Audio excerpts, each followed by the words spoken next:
Kuna kiongozi mmoja anaitwa Rigathi Gachagua. Alikuja kule kwetu Taita Taveta. Akaangalia wajane kwa macho. Angaangalia mayatima kwa macho.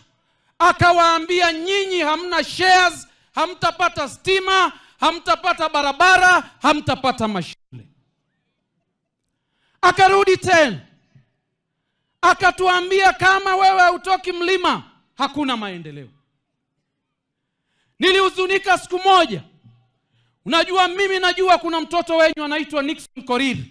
Alikuwa mbunge wa eneo bunge la Lang'ata. Lakini Rigathi Gachagua akasimama. Akasema, kama wewe si mtu wa mlima, hauwezi pata uongozi Nairobi. Roho yangu ikaumia.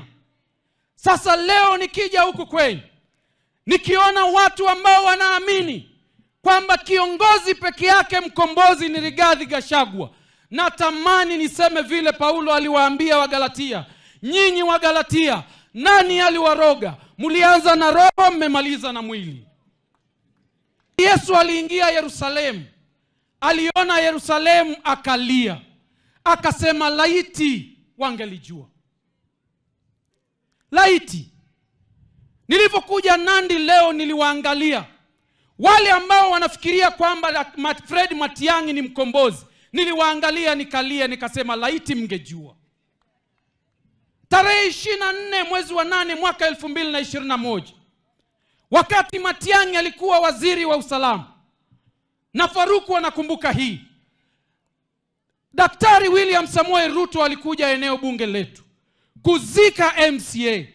Lakini kwa sababu Matiang'i alikuwa amejaa kiburi kuliko cha Belshaza, akaenda akavunja matenti ili William Ruto asihutubie watu. Eti huyo ndio mnataka kusema ni mkombozi wenyu? Eti huyo sasa ndo amekuwa kiongozi? Kile ambacho ninajua kama yule kipofu, siku moja kabla William Ruto hajaingia urais, mbolea ilikuwa shilingi 7,500. Leo ni 2,500.